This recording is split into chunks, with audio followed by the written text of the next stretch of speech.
Hey guys, in this video and the next one, I'm gonna show you some behind the scenes from when I'm shooting with two awesome mirrorless cameras, namely the Canon EOS R5 and the Hasselblad X1D Mark II.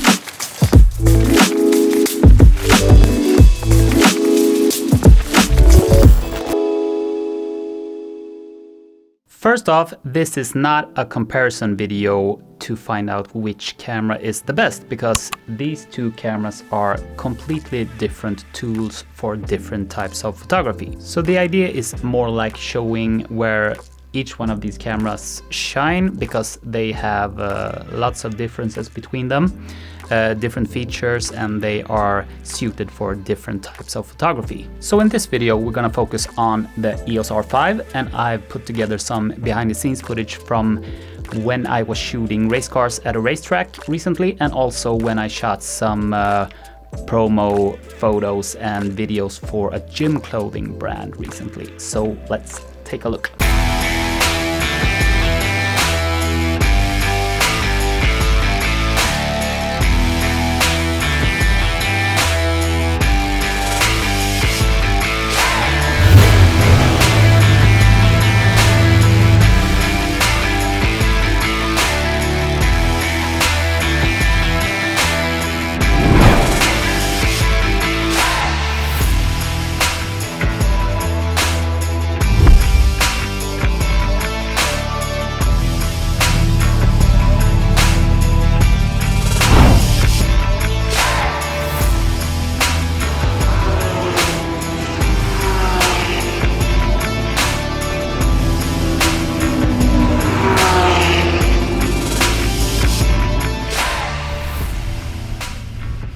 So today I'm going to shoot some moving race cars, or at least try to shoot some moving race cars. We're at the racetrack here. And for that I'm going to use the EOS R5 with the 7200 f2.8 with IS. This is the third version of that lens. And this is really not my main type of photography, so we'll see how this goes. So I've done some settings to the camera, which makes it suitable for shooting fast moving stuff like this. First of all, I set it to Servo Autofocus, and the idea here is to use my thumb to focus like this, and then use my finger to take bursts of photos. We have a couple of different situations here. Either the car is moving side to side, so you will do like a pan and follow the car, or it could be moving towards the camera or away from the camera, or it could be a combination. Let's say that a car is cornering and like going sideways and a bit towards the camera. And if the car is going sideways, you preferably want to use a pretty long shutter speed. The idea here is to get the car sharp but the background blurry. So a good starting point is usually around 1/100th of a second, but this depends on how fast the car is going, what focal length you're shooting on, your distance and so on. So it's a bit of trial and error to get the perfect settings. This camera also has a few different tracking modes, and I don't know from experience what is gonna work best, so I have just set this to auto. I've also set it to initial AF point for tracking, and this means that you'll see like a little square in your viewfinder, and this is the square that, like, when you start to focus, when you half press the button or use the thumb to focus, this is the object that the camera is going to track. Because if you're shooting in a busy environment, like if you have 3 cars, the camera might pick up on another car than the one you want to track. And I've also activated a joystick right here. This is by default set to off. I don't know why, but it's very convenient to be able to move the focus point like while you're shooting. And of course we have a few different drive modes, ranging from 3 frames per second up to 20 frames per second with electronic shutter.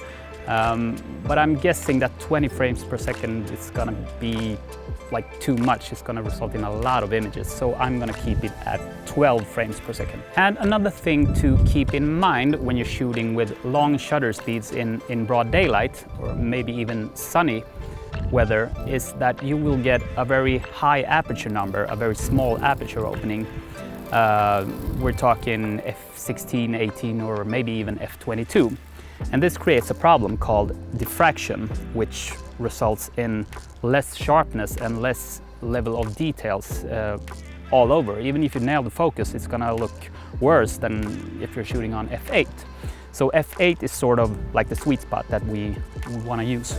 So to solve this, I'm gonna use a variable ND filter because we have a pretty tricky weather today. It's like sunny, cloudy, sunny, cloudy, sunny, cloudy. So if the sun is out, then I might have to use an ND filter to let less light into the camera. And I made sort of a ghetto solution here with black tape because the filter diameters don't match and I haven't received the step rings that I ordered yet. So this is gonna be my solution for today. I think I'm noticing a difference on the contrast of the cars, how easy it is for the camera to pick up. The darker cars are easier than the lighter cars. And now we have sun, and then we have shade, sun, shade, sun, shade. Also noticing that the focal length is pretty important. You don't want to get too close. You want to have a bit of space. So now we have this orange Porsche.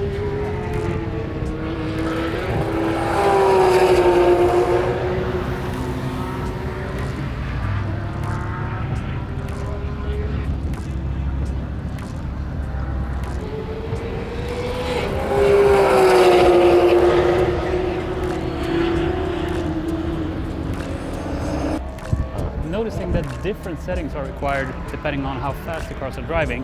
Shooting at 1/200th of a second now, f8, ISO 100. The EVF is not really keeping up.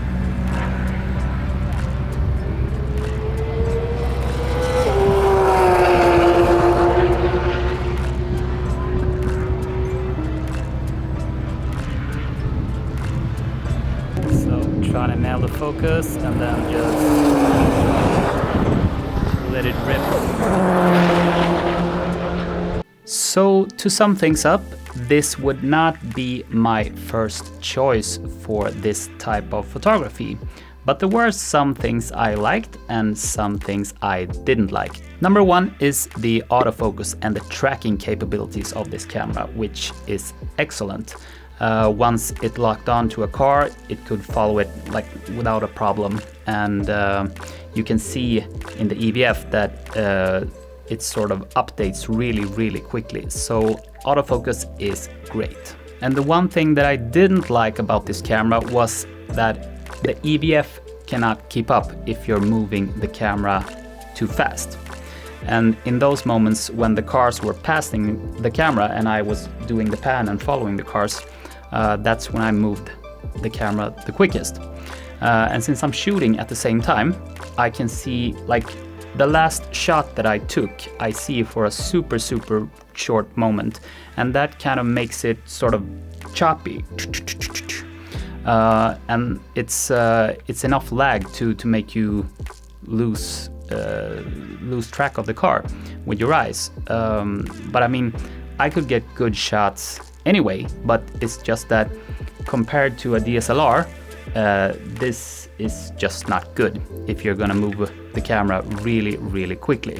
And I mean, the EVF on the EOS R5 is pretty good. I think it has a frame rate of 120 frames per second. Not sure about that, but I think it's 120. But if I was shooting stuff like this all the time, sports and fast moving stuff, I would prefer a DSLR over a mirrorless camera for sure, because then you'll have zero lag. And another important thing to remember is that nobody that's shooting stuff like this, like race cars and stuff like that, gets all the shots in focus. I mean, it's moving so fast and you get a couple of sharp shots, but you have a lot of images that's not gonna be used.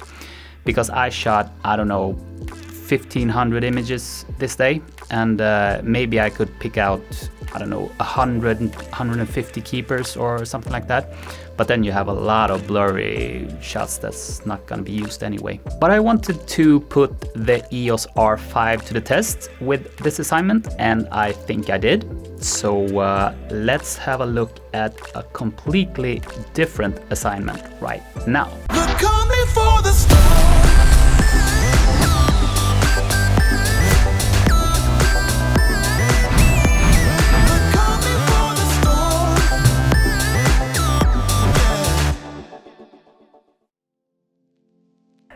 The clip you just saw was one of the edits I made for this client, and I made 3 or 4 different 15-second clips like this one as well. And here is some behind the scenes footage from this shoot. It was all done in natural light, both stills and video. So here we're shooting some details of the outfits handheld with the EOS R5 and the 7200 f2.8. And we did a lot of these walking scenes for both stills and video, which worked pretty well to get some natural movement and happy faces. And here are some of the final images edited in Photoshop. And in this photo, you can see the effect of the Diffraction Black Pro Mist 1/4 filter. That's what creates this kind of glow when you're shooting in backlight. Looks very nice, I think. Now we're shooting video, and I used the same setup with the 7200 but on a tripod, and I shot everything in 59.94 frames per second, and in the right corner here you can see the slowed down version from the R5. And this was actually the first time I tried a barrel roll, which you could see in the beginning there. Kind of cool way to make in-camera transitions between clips. You just shoot several clips the same way and then you speed ramp them together in post. And here I'm shooting with the Canon 50mm f1.4, and these 2 lenses were actually the only ones I used for this entire shoot. And there we have one of the final images as well. Both stills and video were shot on these 2 lenses. And now you can see that the sun is starting to set, getting that beautiful golden hour light.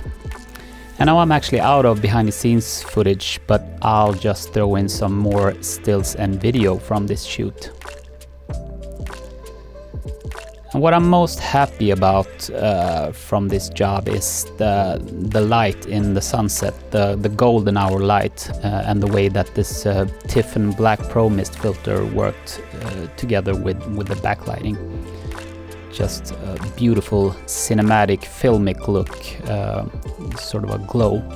I actually borrowed this filter from a friend, but now I got my own setup, so I got 4 different Black Pro Mist filters, which I think that I'm gonna use a lot.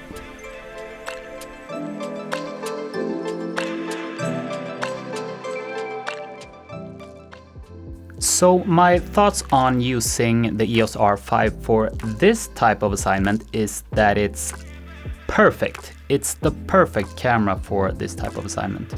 Because when you're on a tight time schedule and you don't really have time to switch gears, I mean, I usually shoot video with a Blackmagic Pocket Cinema camera 4K. But when I planned this before the shoot, I mean, I realized that I wouldn't even have time, because we had 5 or 6 different locations, and we had like 15 minutes here, 20 minutes there, 30 minutes there, and so on. So just by switching it to video mode, putting it on a tripod or a gimbal, and then just keep shooting video photos, that was really time saving. So compared to shooting race cars, this camera is much more suited for this type of assignment. So if you're on a tight schedule and you want to save time, you want to shoot video and photo with the same camera, this is an excellent choice. That's it for this video. Hope you liked it. In my next video, which I haven't shot yet, I'm gonna try this guy, see what it's made of. So make sure you hit that subscribe button so you don't miss out, and I'll see you in the next video. Bye.